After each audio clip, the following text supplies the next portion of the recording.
So now that we've built our application, we need to host it live. We want to put it up on some URL that people are able to access so that when they go to our URL, they get our project and then they can play around with it. Right now, we've only ever accessed our web application through localhost 3000. But what we're going to use is a service called Heroku. And what Heroku is it's a platform as a service that allows us to host our web application on a URL that they provide for us for free. Now, of course, if you had more requirements and you needed more bandwidth, for example, because your website's getting a lot of traffic, you can upgrade the plan that you get by default with Heroku.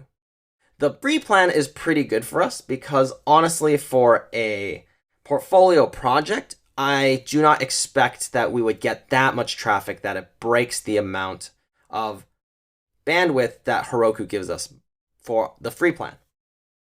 But in order for us to explore what Heroku does, we just have to understand the basics of web hosting.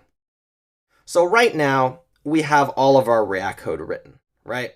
And we know that from our initial lesson on Create React App has all these scripts and configurations that help convert our React code over to the basic JavaScript, HTML, and CSS code that browsers need. But in order for the browsers to actually get our website, they need to get it from a server of some kind.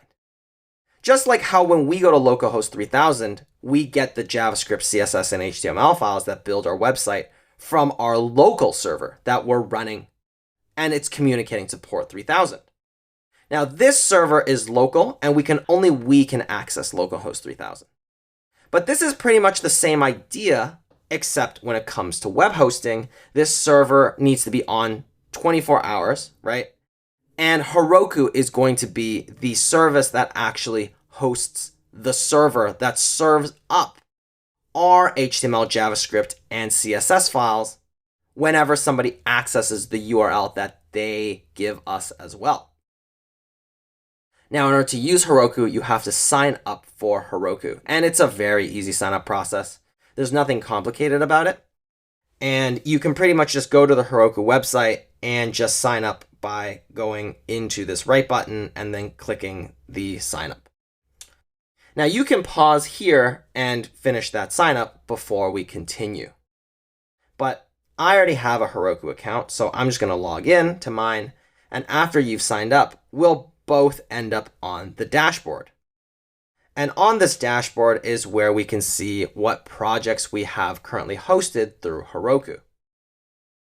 So Heroku provides not only this dashboard, but also a command line interface that allows us to access our Heroku account through our command line so that we can actually push our projects up onto the Heroku platform. Now, there's a couple ways to download the Heroku CLI, which is the command line interface. And you can get that through this link I'm going to provide you. Now, on this website that I'm going to give you, down in the download and install, just install the specific one for your platform, right? If you're using Windows or if you're using Ubuntu, just use that one. If you're using Mac, download the installer and then run it. And after that, make sure you follow the installation instructions that are underneath. And in order for you to verify that you've got Heroku installed, you are just going to run Heroku -- version in your command line. So I'm going to do that right now. From this point forward, I'm assuming that you have your Heroku CLI installed. So from our terminal, if you run Heroku version, you should see some version of Heroku pop up. Now, once you have Heroku, you have to do Heroku login. So for me, I'm just going to log out of mine first to demonstrate for you how Heroku login works. So once we have Heroku, we're going to say Heroku login. And we just hit any button, and it will ask us to log in with Heroku. If you're already logged in, you pretty much simply click login, it will tell you that you have now logged into your CLI. So if we close this page and we go back, we'll see that we're logged into our Heroku account. And now we're able to access a plethora of Heroku-related functionality through the CLI. Now, in order for us to get our application up onto Heroku, we have to use some of the commands from our Heroku CLI. Now, Heroku's projects are kind of like GitHub repositories. You pretty much push commits up onto Heroku using Git commands, but they're Heroku-specific Git commands. And then Heroku will naturally build it depending on what script we tell it to run, and it will serve it from a Heroku website, which we will get. Now, how we're going to do that is we're going to first create a Heroku project, which we can do from our CLI. So what we'll say is Heroku create, and then the name of the project which you want. And usually what it will do is it will use the name that you've given it, except it will put Heroku in front of it. So let's say our website is Crown Live. Then it will pretty much be heroku.crownlive.com. After this, we're going to say -- build pack. And what a build pack is it's essentially a specific configuration for the build that we want so that it deploys our React as a static website. And we want this because it's the best and most efficient way for us to host our React project created with Create React App, because this build pack is going to be a Create React App build pack. And we'll get it from this link. So what you're going to type in after you've typed in -- build pack is https://github.com/mars/create react app/buildpack.git. And this build pack is also great because it will also use the production build of our React app for the deployment. And you'll see this when we actually run our Heroku project. So after we've done this, we want to push our changes up to this project. So what we'll say is we'll say git push Heroku master. Now, Heroku is the repository that our current Heroku project that we just created is connected to in terms of our own project. So our project is pointing to this new Heroku project when we type git push Heroku. And when we say master, we just want to push our master branch. So now when we do that, we'll see that it will start building the source onto our Heroku project. So because of this build pack that we've set up, it's going to optimize the build for Heroku to deploy our Create React App project. And you'll see this log, which is a live log of Heroku spinning up our project on its server that we've just created when we wrote Heroku create. It's going to get all the packages related to our project, so all of the node modules, right? It'll set up all the dependencies.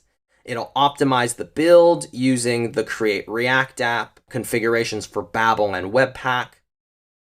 And then after some of these, it will say optimizing build right there. So it'll say running build, right? So it's running our Yarn build script, and it's now creating this optimized production build based off of the Create React App configuration. And once it's done building, it will host our website and serve it with this new Heroku URL that it'll provide. So let's just wait for our builds to finish.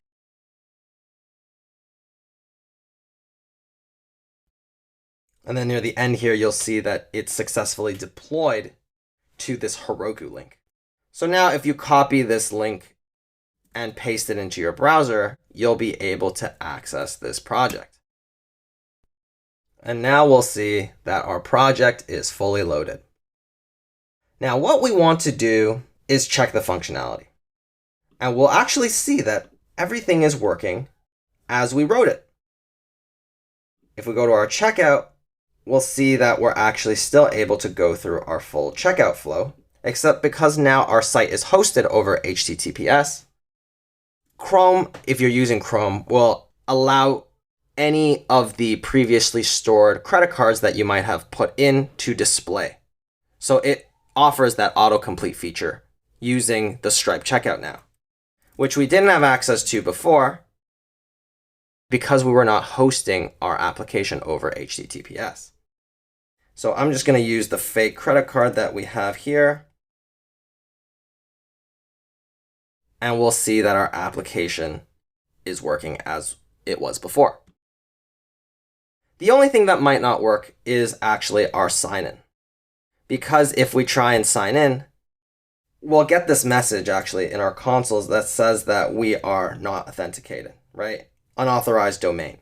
So this is because Firebase wants to know which applications are allowed to access our authentication service. So what we can do is we can just copy our URL, right? So before the sign-in, you want to copy this URL link. We're going to go to our Firebase and go into our project. And then inside of authentication, we're going to go to the sign-in method tab. And down in the authorized domain section, we're going to click add domain and paste our link and then click add. And now we have to refresh our application. And now if we click sign in with Google, we'll see that it works. Just like it did before. Now, the only thing is that maybe we don't want to display all of these log messages of our actions, right? We don't want to log anything once we're in production. And I'll show you how we can remove this from only production in the next lesson.